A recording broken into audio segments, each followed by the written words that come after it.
बिस्मिल्लाहिर्रहमानिर्रहीम। अस्सलाम वालेकुम। डार्स किचन में आज आपके साथ पालक पनीर की रेसिपी शेयर करेंगे। बहुत ही मज़े की पालक पनीर बनती है। आज की रेसिपी कोमल डार हमारे साथ शेयर कर रही हैं। जिस तरीके से वो पालक पनीर बनाती हैं उसी तरीके से वो हमारे साथ शेयर कर रही हैं। हर किसी का खाना बनाने का तरीका डिफरेंट किस्म का होता है। कुछ लोग पालक को ब्लेंड कर लेते हैं, कुछ इसी तरह यूज़ कर लेते हैं। तो जो इंग्रेडिएंट्स इसमें डालेंगे वो आप नोट कर लीजिएगा, उसी तरह आप बनाएंगे तो बहुत ही टेस्टी पालक पनीर बनेगी। बॉइल्ड पालक का इस्तेमाल करेंगे। 1 kg पालक है। 1 अदद प्याज बारीक कटा हुआ। लहसुन के 6 से 8 जवे जिनको पीस लिया है। अदरक 1 टेबलस्पून पिसा हुआ। 2 अदद टमाटर दरमियाने साइज के जिनको छोटे पीसेस में काट लिया है। 350 ग्राम कॉटेज चीज़ का इस्तेमाल करेंगे। मेथी 2 टीस्पून। एक छोटा सा दालचीनी का पीस। ज़ीरा 1 टीस्पून। हल्दी हाफ टी स्पून। धनिया पाउडर 1 टीस्पून। नमक 1.5 टीस्पून। सुर्ख मिर्च पाउडर 1 टीस्पून। ये स्पाइसेस हो गए। दही 1 कप। तो चलें इसको बनाना स्टार्ट करते हैं। ऑयल आप कम और ज़्यादा कर सकते हैं। 2 टेबलस्पून के बराबर ऑयल का इस्तेमाल करेंगे। अगर आप ज़्यादा ऑयल के शौकीन हैं तो आप ज़्यादा ऑयल डाल सकते हैं, मगर ये ऑयल का इस्तेमाल कम करती हैं, ये कम ही डाल रही हैं। और प्याज जो काट के रखा हुआ था वो डाल देंगे। और प्याज को बहुत ज़्यादा फ्राई नहीं करेंगे, बस थोड़ा सा इसका कलर ही चेंज करेंगे। जब प्याज का कलर चेंज हो जाएगा तो फिर हम बाकी चीज़ों का इसमें शामिल कर देंगे।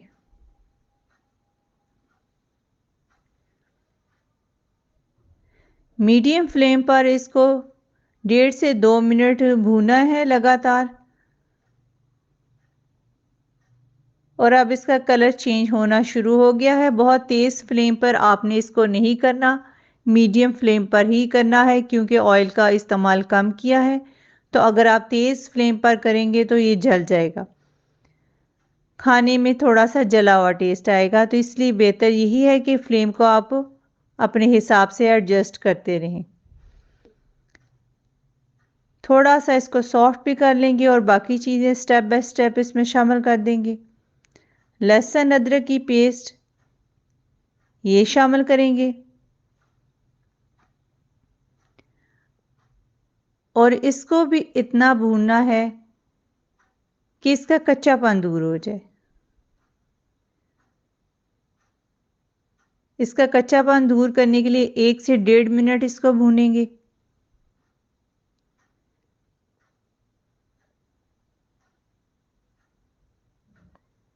स्पाइसेस अब इसमें शामिल कर देंगे।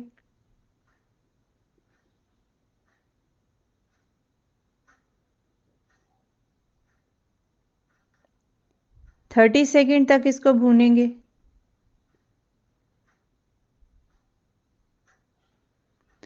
और अब इसमें टमाटर शामिल कर देंगे।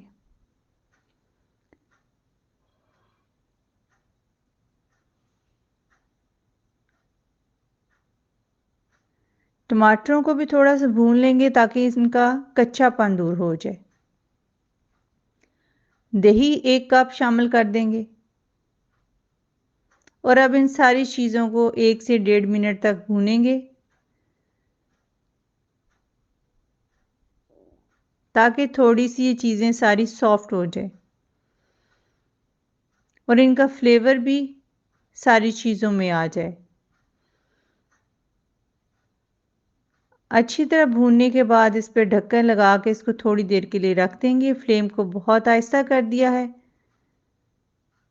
टमाटरों ने भी पानी छोड़ दिया है और थोड़ा सा मसाला तैयार होना शुरू हो गया है। चम्मच की मदद से थोड़ा सा इसको सॉफ्ट कर लेंगे। आप इसको ज़रूर ट्राई कीजिएगा, बहुत ही टेस्टी बनती है और ख़ास तौर पर चपाती के साथ, नान के साथ तो बहुत ही अच्छी लगती है। चावलों के साथ भी आप इसको खा सकते हैं।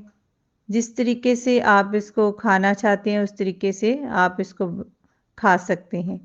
तो मसाला जो है अच्छी तरह भून लेंगे और टमाटरों को थोड़ा-सा मैश कर लेंगे। असल तो फ्लेवर इन चीज़ों का आता है जो हमने मसाले डाले हैं और अब कॉटेज चीज़ डालेंगे। इसके साथ तो बहुत ही मज़े का टेस्ट हो जाता है। कुछ लोग तो फ्राई करके डालते हैं। फ्राई करने का ये नुकसान है कि एक तो वो सॉफ्ट नहीं रहती, दूसरा उसका कलर भी चेंज हो जाता है। इस तरीके से कलर भी उसी तरह पनीर का रहता है और टेस्ट भी बहुत ही अच्छा लगता है और थोड़ी सॉफ्ट रहती है। आप जिस तरीके की पसंद करते हैं, अगर आप थोड़ी क्रंची पसंद करते हैं तो इसको फ्राई भी कर सकते हैं पनीर को, या फिर आप इसको इसे एज़ इट इज़ डाल सकते हैं जैसे इन्होंने डाली है। इस तरीके से सॉफ्ट रहती है और टेस्ट में बहुत ही अच्छी होती है। अब इसमें पालक भी शामिल कर देंगे। पालक अगर आप ब्लेंड करना चाहते हैं तो ब्लेंड भी कर सकते हैं। इस तरह डालने से ये है कि एक तो इसका कलर भी अच्छा रहता है, दूसरा न्यूट्रिशन वैल्यू भी ज़्यादा मिलती है। बहुत ज़्यादा ब्लेंडर में हम इसको पेस्ट की तरह बना लेंगे और बहुत ज़्यादा पका लेंगे तो फिर वो इसकी न्यूट्रिशन वैल्यू भी ख़त्म हो जाएगी और कलर भी इसका ख़राब हो जाएगा, खाने में भी वैसा टेस्ट नहीं आएगा। हाँ, अगर आपको पसंद है, अगर आप वैसा खाना चाहते हैं, बनाना चाहते हैं तो उस तरह भी आप कर सकते हैं। इसको पनीर को फ्राई करें और इसको पालक को ब्लेंडर में ब्लेंड करके भी शामिल कर सकते हैं। अगर आपको वैसा ही पसंद है, थोड़ा-सा कलर में फ़र्क ज़रूर आ जाएगा। इस तरह तो ये है कि पनीर का भी कलर वाइट रहेगा और पालक का भी ग्रीन कलर रहेगा। देखने में भी बहुत प्यारा लगेगा और खाने में तो मज़ा तो आएगा ही इसमें, क्योंकि जो हमने सारी चीज़ें डाली हुई हैं उनका फ्लेवर बहुत ही अच्छा लगता है। लहसुन अदरक को भी फ्राई किया, उसका भी फ्लेवर बहुत अच्छा आ जाता है। दालचीनी डाली है, उसका बहुत ही ज़बरदस्त किस्म का फ्लेवर आता है। तो अच्छी तरह मिक्स करने के बाद इसको थोड़ी देर के लिए रख देंगे पकने के लिए। इसको 5 मिनट हो चुके हैं। फिर इसको मिक्स करेंगे अच्छी तरह। देखिए पनीर उसी फॉर्म में है, थोड़ी सी सॉफ्ट भी है और कलर भी उसका चेंज नहीं हुआ, तो खूबसूरत भी लग रही है ग्रीन पालक के साथ वाइट कलर की पनीर। थोड़ा सा इसको मज़ीद ड्राई करेंगे, ढक देंगे। पानी इसका जब तक ड्राई नहीं हो जाता तब तक इसको थोड़ा सा मज़ीद पका लेंगे। चम्मच से साथ साथ चेक भी करते रहेंगे। 2-3 दफ़ा इसी तरह बीच में चेक किया था। तो आप भी इस तरह जब भी रखें पकने के लिए तो बीच में 2-3 दफ़ा ज़रूर चेक करें। तब तक आपने इसको पकाना है जब तक इसका पानी नहीं ड्राई हो जाता, जितना ही आप इसको पसंद करते हैं। अगर ज़्यादा थिक पालक पसंद करते हैं तो ज़्यादा थिक कर सकते हैं, अगर थोड़ी सी आप मसाला रखना चाहते हैं तो मसाले वाली भी रख सकते हैं। देखिए पनीर का कलर कितना अच्छा लग रहा है। आप भी इस तरह ज़रूर बनाइएगा और डार्स किचन को सब्सक्राइब, वीडियो को लाइक और फ्रेंड से शेयर करना मत भूलिएगा। अब मज़ेदार पालक पनीर जो है ना आपको सर्व करके भी दिखाते हैं। देखें कितनी ज़बरदस्त देखने में भी लग रही है और पूरे किचन में खुशबू भी बहुत ही मज़े की आ रही है। अगर आप चाहते हैं कि इसके ऊपर बटर भी डाल सकते हैं, क्रीम भी डाल सकते हैं, दही भी डाल सकते हैं, मगर इन्होंने इसके ऊपर दही ही डाला है। दही से बहुत ही मज़े की लगती है और देखने में भी अच्छी लगती है। अपना बहुत सारा ख्याल रखें, अपनी दुआओं में याद रखें। अब इजाज़त दें। अल्लाह हाफ़िज़।